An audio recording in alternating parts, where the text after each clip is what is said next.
Hello everyone, मैं आपका राघव क्रांति कृष्णा। आज हम डिस्कस करने वाले टॉपिक आकर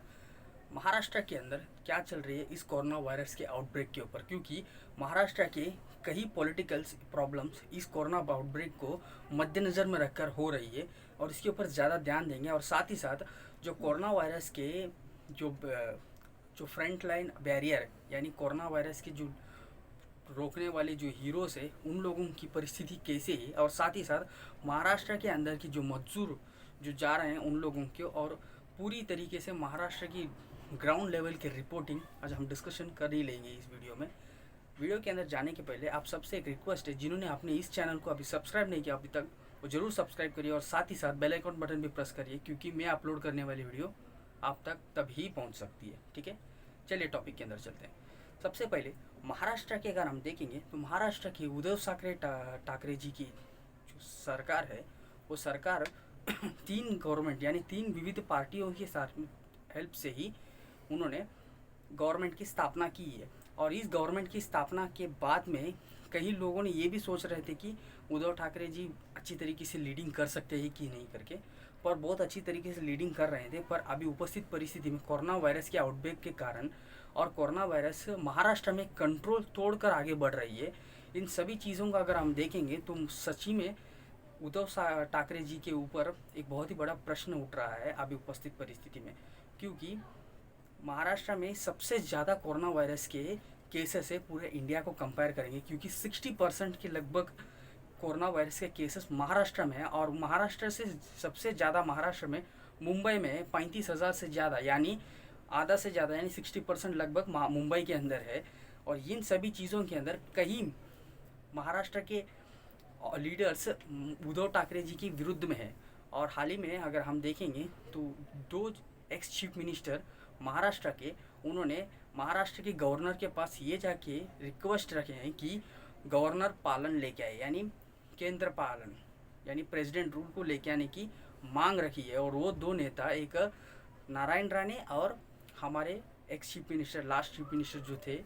फडणवीस जी, और इन लोग दोनों ने जो मांग रखी है ये बहुत ही बड़ी चर्चा के विषय है, क्योंकि ये अभी ऐसे ही नॉर्मली देखेंगे तो प्रेसिडेंट रूल बहुत ही जल्दी नहीं आती है, पर इनकी जो मांग है उस मांग के ऊपर सरकार, केंद्र सरकार क्या रिप्लाई देगा उसे हम वेट करके ही देखना होगा। पर साथ ही साथ अभी उपस्थित परिस्थिति में अगर हम देखेंगे तो 16 घंटों के अंदर 16 कर्मचारी पुलिस ऑफिसर्स अफेक्टेड हो गए कोरोना वायरस से, और उन लोगों के अंदर भी 3 जन की डेथ हो गई है। तो ये बहुत ही रैपिड स्पीड में जा रही है। अभी तक पूरे महाराष्ट्र में 2000 पुलिस ऑफिसर्स कोरोना वायरस से हॉस्पिटल में एडमिट हुए हैं और इन लोगों को ट्रीटमेंट लगातार की जा रही है। पर इन सभी चीज़ों के अंदर हम ये विषय को भी ध्यान देनी चाहिए कि कोरोना वायरस की पावर इफेक्ट डायरेक्ट जो कोरोना वायरस के अगेंस्ट में जो लड़ रहे हैं कोरोना वॉरियर्स उनके ऊपर ही है। तो इन परिस्थिति में उद्धव ठाकरे जी ने बीच में महाबलेश्वर के लिए 3 दिन के लिए छुट्टी पे गए करके बहुत ही बड़ा एक टॉपिक निकला था पॉलिटिकल बीच में, पॉलिटिशियंस के बीच में। तो ये विषय को थोड़ा ध्यान देनी चाहिए, क्योंकि इसके ऊपर जो हुआ है वो हम यानी कई लोग बोल रहे थे कि उद्धव ठाकरे जी इतना जल्दी थक गए, इसके लिए 3 दिन के लिए छुट्टी पे गए करके। तो ये सब विषय थोड़ा पॉलिटिक्स है, पर ये विषय मैं कहना चाहता था, कहना चाहिए, इसके लिए मैं कहा, और कुछ नहीं, अपनी ये टॉपिक को यहीं छोड़ देंगे। पर अभी उद्धव ठाकरे जी ने और एक निर्णय लिए थे कि महाराष्ट्र की जो नर्सेस है, जो परमानेंट स्टाफ से जो नर्सेस है, उन लोगों के पास से 45,000 रुपये की जो सैलरी है वो 25,000 रुपये कर दिया है।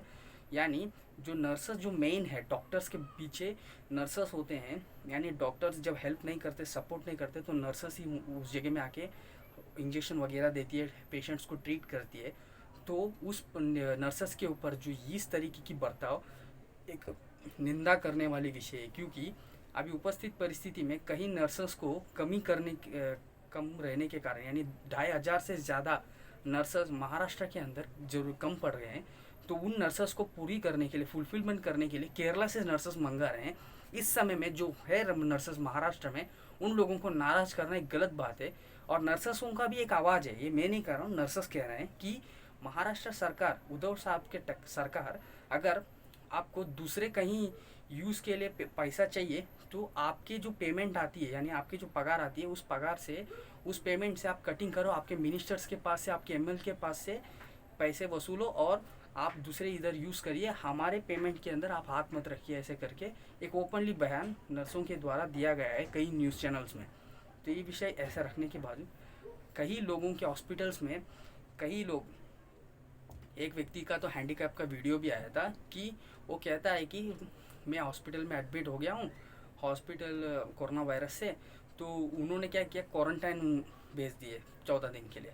तो कोरोना वायरस है कि नहीं इसका टेस्टिंग भी नहीं किया है कुछ लोगों को, उन लोगों को भी हमारे साथ में डाल दिया है। और सुबह कुछ खाना देते हैं और रात को आके कुछ दवा दे देते हैं, बीच में आके है कि नहीं करके देखने के लिए भी नहीं आते। ये क्या परिस्थिति है करके बोल रहा है। तो ये विषय थोड़ा विरोध करने वाले विषय है, क्योंकि कोरोना वायरस से अफेक्टेड लोगों जो होते हैं उन लोगों के अंदर क्या चल रहा है और उनको क्या परिस्थिति में छोड़ दिया जा रहा है, ये विषय थोड़ा ध्यान देना चाहिए। क्योंकि उधर कोई भी व्यक्ति यानी हर 4 पेशेंट्स को एक वार्ड बॉय को नियमित करना चाहिए, क्योंकि उनको कुछ भी प्रॉब्लम होगा तो डायरेक्ट डॉक्टर तो नहीं होंगे, क्योंकि डॉक्टर की कमी भारत में है, पर साथ ही साथ एक वार्ड बॉय की कमी रहने के कारण उधर के जो पेशेंट्स है वो थोड़ा टेंशन में आ गए हैं। और कई लोगों के ऐसे वीडियोस बाहर निकल रहे हैं, हम लोग को देख नहीं रहे हैं, ध्यान नहीं दे रहे हैं, ऐसे वैसे करके उनको देने वाले भोजन भी तक अच्छा नहीं है, ऐसे करके भी कई वीडियोस आए हैं। पर इन सभी चीज़ों से बढ़कर महाराष्ट्र सरकार के ऊपर ये भी बहुत बड़ी सवाल उठ रही है कि महाराष्ट्र सरकार पूरी तरीके से फेल हो गई क्या कोरोना वायरस को कंट्रोल करने के लिए। क्योंकि अगर हम आगे पीछे देखेंगे महाराष्ट्र सरकार के, तो दिल्ली और तमिलनाडु है और उनकी भी संख्या जो बहुत कम है। अगर देखेंगे तो उनका तमिलनाडु में तो लगभग 20,000 है, दिल्ली का तो लगभग थोड़ा आगे पीछे रहेगा। पर इन सभी चीज़ों से ऊपर ये जो 3 सरकार जिधर है, ये 3 स्टेट्स बीजेपी के स्टेट्स नहीं है, ये भी थोड़ा ध्यान देने वाले विषय है। और साथ ही साथ महाराष्ट्र के ऊपर जो उठने वाली जो प्रश्न है, इस विषय से भी हम थोड़ा और एक एंगल से भी थोड़ा ध्यान देंगे। क्योंकि महाराष्ट्र की जो उद्धव ठाकरे जी की जो सरकार है, इनकी जो लीडरशिप है, अगर इनको गवर्नमेंट चलाने की कोई अनुभव नहीं था, ऐसा भी बोला जा रहा है, ये मैं नहीं बोल रहा हूँ, पर इसके कारण ही ये अच्छी तरीके से कंट्रोल नहीं कर पा रहे हैं कोरोना वायरस को, बोला जा रहा है। और अभी भी देखेंगे ना हॉस्पिटल्स में, महाराष्ट्र के भी हॉस्पिटल्स, कई हॉस्पिटल और मुंबई के भी कई हॉस्पिटल्स में, केईएम हॉस्पिटल, साइन हॉस्पिटल हो, राजावाड़ी हॉस्पिटल हो, इन सभी हॉस्पिटल्स में पेशेंट्स के बाजू में ही डेड बॉडीज़ रखा गया है। और इन डेड बॉडीज़ ऐसे परिस्थिति में है कि अगर एक स्ट्रक्चर में बॉडीज़ रखते हैं तो ऊपर एक बॉडी, नीचे एक डेड बॉडी, और डबल यानी एक ही स्ट्रक्चर के अंदर ऊपर नीचे रखा जा रहा है और कई घंटों तक वो डेड बॉडी हटा नहीं रहे हैं। और इस विषय से, और तो एक बाजू में रखें, और एक विषय, एक बहुत बड़ी प्रॉब्लम क्या है कि डॉक्टर्स के अंदर भी झगड़ा चालू है कि तू जा बोले तो तू जा, कोरोना वायरस पेशेंट्स के वार्ड के अंदर तू जा बोले तो तू जा करके आपस में डॉक्टर के अंदर भी झगड़ा हो रहा है करके भी न्यूज़ में निकल रहा है। तो इन सभी विषयों के अंदर भी गवर्नमेंट यानी स्टेट गवर्नमेंट आके डायरेक्टली इन्वॉल्वमेंट लेकर इनके प्रॉब्लम्स क्या है उन प्रॉब्लम्स को क्लियर कर पेशेंट्स के ऊपर ज़्यादा ध्यान देना चाहिए। अगर पेशेंट्स के ऊपर नहीं ध्यान देगा तो हमारे जो महाराष्ट्र के अंदर डेथ रेट बढ़ जाएगा। अगर डेथ रेट बढ़ जाएगा तो पहले ही कई लोग पॉलिटिकल आइडियोलॉजी से महाराष्ट्र की गवर्नमेंट को घेर रहे हैं, तो वो सच ही निकलेगा। तो ये महाराष्ट्र सरकार और जो गवर्नमेंट ऑफिशियल्स है और साथ ही साथ हेल्थ मिनिस्टर जो महाराष्ट्र के हैं, वो लोग ध्यान ज़्यादा करके इस विषय पे देनी चाहिए। क्योंकि हमारे महाराष्ट्र में ही सबसे ज़्यादा कोरोना वायरस के अफेक्टेड पीपल्स अभी उपस्थित परिस्थिति में रह रहे हैं, और इसी के लिए इस वीडियो में बनाया हूँ। क्योंकि हमारे लोगों के अंदर ये विषय, इसके ऊपर ज़्यादा ध्यान नहीं है कि कोरोना वायरस किस कारण से महाराष्ट्र में फैल रहा है। इन सभी कारणों से अभी उपस्थित परिस्थिति में अगर हम देखेंगे तो कुछ दिनों के पहले निर्मला सीतारामन जी ने जब आत्मनिर्भर भारत का जो बजट का प्लान का जब डिस्कशन कर रहे थे, तो उस समय में हमारे राहुल गांधी जी ने बाहर निकले और दिल्ली के सड़कों के अंदर की मजदूरों के साथ डिस्कशन कर रहे थे। तो निर्मला सीतारामन जी को गुस्सा आ गया और उन्होंने एक ही बात बोला, तुम ये जो जोकर काम है ये बंद कर दो। सॉरी हाँ, पर ये मैं नहीं कर रहा हूँ, वो कहने थे, तो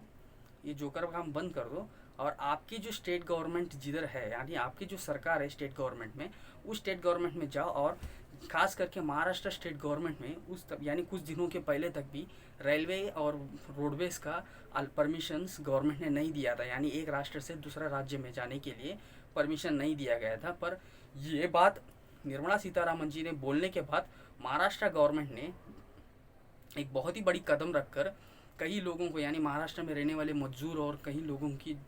को दूसरे राष्ट्र में भेजने का काम कर रहे हैं राज्यों में। तो ये प्रॉब्लम आगे क्या होगा, महाराष्ट्र में कोरोना वायरस के अफेक्टेड का केस जो है कम हो जाएगा, पर दूसरे स्टेट्स में ये केस बढ़ जाएगा। ये एक बहुत बड़ा डेंजरस प्रॉब्लम है। यानी अभी जो महाराष्ट्र गवर्नमेंट ने जो डिसीजन लिया है इस स्टेट से दूसरे स्टेट्स में जो भेजने की जो आइडिया है, ये पूरी तरीके से गलत आइडिया है, क्योंकि दूसरे स्टेट्स में जिधर कम है कोरोना वायरस उधर ज़्यादा हो जाएगा। इसी वही केस में ये पॉइंट में ही बीजेपी के चीफ मिनिस्टर यानी कर्नाटक के चीफ मिनिस्टर येडियुरप्पा ने इस बात बोल दी है कि उनकी सरकार